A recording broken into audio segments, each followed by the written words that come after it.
Абдымалик аба, мына бизде Кыргызстанда банктардын пайыздык көрсөткүчү улам эле көтөрүлүп баратат да, ушул кандай чашында болуп калып атат?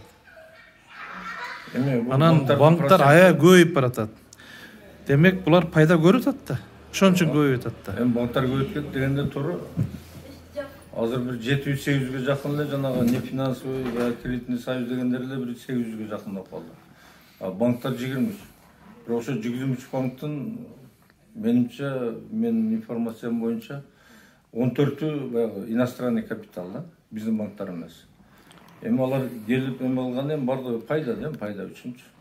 Да, действительно бизде процент эл үчүн аябай проблема да. Мындай алганда жаңкы банкка коюлган задачаларды, милдеттемелерди банк эмне үчүн кайсы максатта түзүлгөн дегенде, биринчи экономиканын натыйжалуулугуна, экинчи балалардын туруктуулугуна, үчүнчү жанагы жумушсуздуктун коэффициент эмеси төмөн болушун камсыздаш керек. Төртүнчү жанагы равновесие платежный баланс деп коет, импорт экспорттун баягы барабарлаштыруу. Ушу төрт нерсени аткарыш принцибинде түзүлгөн да банк. Значит, ошол задачаларды аткарыш үчүн банк биринчи кредитти көп санда бериш керек. Көп. Мына биздики жана айттык. Продукциясы да көп болуш керек. 1 миллион 20 арзан кредит башка болсо эл иштейт. Азыр акча каражат жетишпей эле адамдар жүрөт да эмне кылышын билбейчи. Мына 22-жылдын баягы мисал менен алганда, мына өздөрүнүн отчету 1020 адам, 1,20 миллион адам кредит алып атат Кыргызстанда. Орточо кредит, кредитный союз жана банк биригип 229 миң болуп атат. 229 миңден бир заемчу орточо кредит алса, бул кредит эмес да.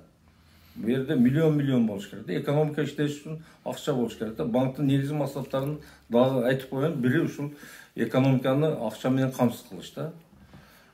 Процент үчүн жогору болот. Мына мен айтып коюшум керек. Азыр дүйнөдө 24 мамлекетте банк процентсиз иштейт.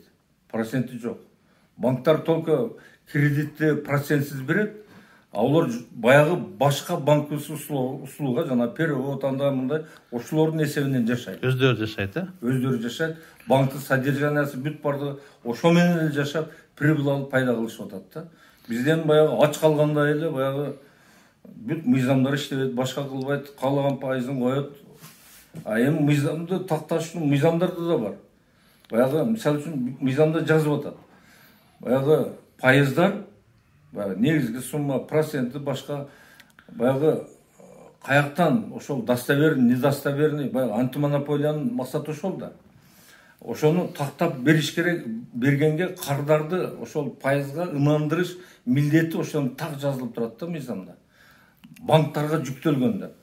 Каерде мен көргөн жокмун, мен практикамда. Банктар мына 15 берсе, 15тин мынчасы бул нерсе, мынчасы биздин пайдабыз, мынча кредитный риск деп даналап берген жери жок. Даналап беришти да албайт да. Биздин банк системада 32 жылдан бери андай боло элек. Анан экинчи бир жерде айтып кое турган нерсе, бу жерде антимонополиянын закону, мыйзамы банк системасында иштеген жок. Мына банк атаандашы жөнүндө мыйзам бул 11-жылы чыккан, 2011-жылы. Бул мамлекет Кыргызстандын мыйзамы. Эми баягы ички жанагы правлениясынын токтому менен бекитилген булардын антимонополияга каршы жобосу бар. Бул улуттук банктыгы 2005-жылы бекитилген. Ошол 2011-жылы чыккандан кийин ошол мыйзамды реализация деп коет бизде. Реализация кылып, ошол жобосуна өзгөртүүлөр, түзөлтүүлөр киргизиш керек эле. Каерде кандай чектейт, башка карасантайлык андай мындай деген норм терминдер бар да бул антимонополиядачы. Анан ошо мыйзамды реализация кылып анан, хотя буларда баягы биз иштеп атабыз, антимонополияны жүргүзүп атабыз деген максатта булар отдели бар. Отдел по защите прав потребителей ачык болгон. Жерде айлык алып отурушат. Мен көргөн жокмун ушумалга чейин бир жана заемщикти баягы коргогон, же сотко катышып, жеме кылып, бул банктын эмеси туура эмес экен башка. Наоборот, элдер ызылдап, ушу жанагы коммерческий банк башкаларга үстүнөн арызданып, самсалап улуттук банкта жүрөт. Булар только жанагы банктарга наоборот адвокаттык кылып жүрөт да баягы. То есть биздин мамлекет баягы антимонополиянын саясатын банк системасында жүргүзө алган жок да 32 жыл болду. Баягы ууруга кайтартып койгондо. Ууруга кой кайтартып койгон.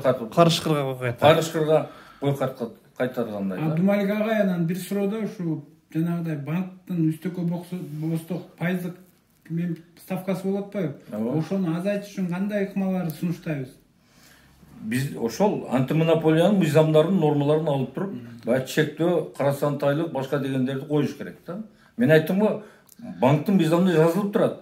Баягы кардарга ошол пайыздын тууралыгын ынандырыш банктарга жүктөлгөн депчи. Банктын милдеттенмеси. Милдет ошонун.